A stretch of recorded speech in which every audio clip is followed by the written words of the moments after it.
Kabbalah is a collection of Jewish magical texts which were given to mankind via psychic communion with a fallen angel called Raziel. Raziel is one of a pantheon of so-called fallen angels who serve the light-bringer Lucifer. The Kabbalah describes the many angels and demons who inhabit the spiritual realm.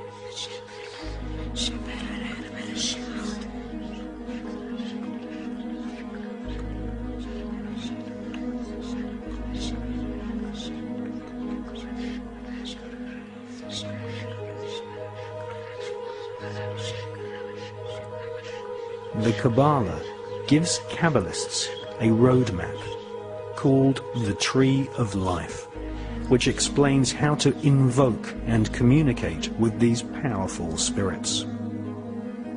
The magical information in the Kabbalah originates from Babylon and ancient Egypt at the time of the pharaohs, but did not reach Europe in printed form until the 11th and 12th centuries.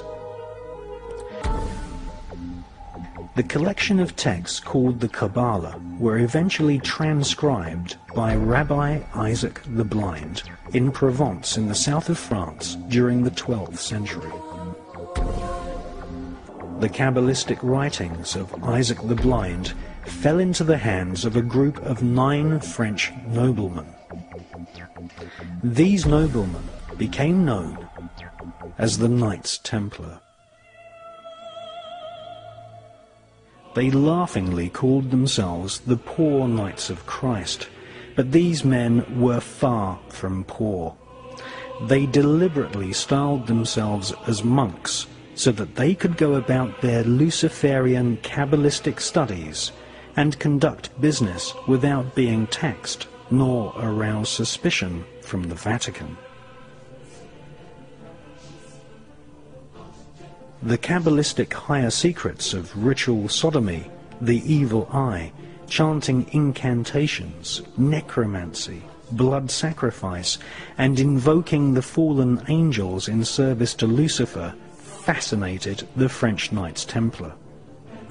They realized that the Kabbalah originated in Palestine, and once they had realized that the Kabbalah was the key to untold spiritual magical power, they cunningly planned a bloody crusade to Palestine in order to search for more Kabbalistic and magical artifacts.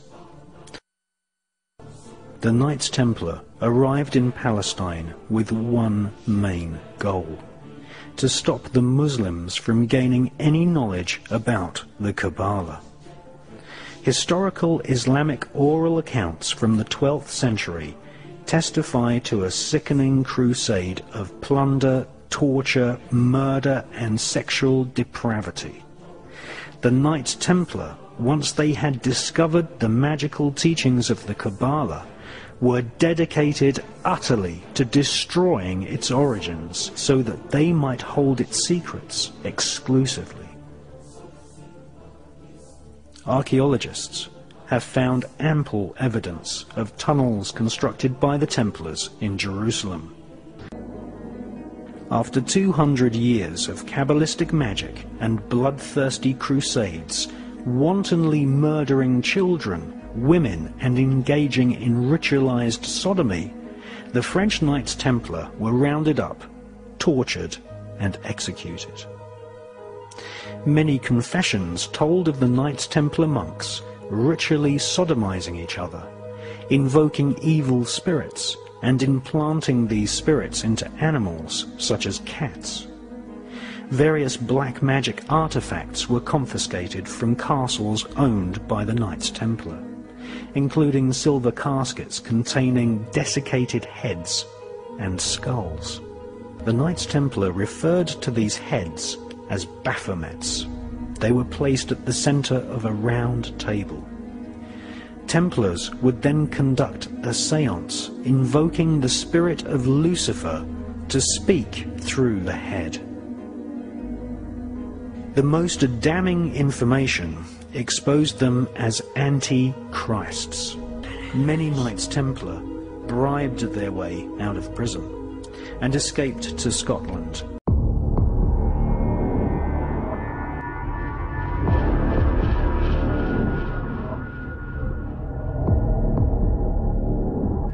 In 1314, the Templars, allied with Robert the Bruce and his army, took to the fields of Bannockburn in the long-awaited showdown with the English. Robert the Bruce's foresight paid off. The 25,000-strong English army suffered a humiliating defeat at the hands of only 6,500 men. The dream of an independent Scotland had finally been achieved. The Templars had brought themselves back from the brink of destruction, and never again would they allow themselves to be destroyed. This time, they would control the country by controlling its kings, and in order to preserve their secret order, the Templars would have to die, or more precisely, the name would have to die. The Templars who had escaped Europe were finally laid to rest in Roslin Chapel, Scotland, which stands to this day as sign of their presence in Britain. Their descendants became the true power of Scotland. In 1603, the death of Queen Elizabeth I left England without an heir to the throne. By virtue of descent, King James V of Scotland became King of England. In doing so, Scotland and England joined to form a new kingdom, and the power that the Templars held over Scotland spread to give them a firm grip on the whole of Great Britain. For over 100 years, the Templars concealed their activities, fading into the background until they were little known and little remembered. However, they did not cease to keep a firm grip on Britain. All the time they were planning, regrouping, and infiltrating positions of power in all corners of the kingdom.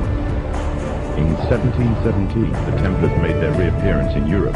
They had grown in both number and strength, and were now ready to coin a new identity, free from their reputation of the past, and given credibility by none other than the monarchy and aristocracy of England. And the name they chose for themselves was a name that would be known by many, but understood by a few. This new name, the Freemasons.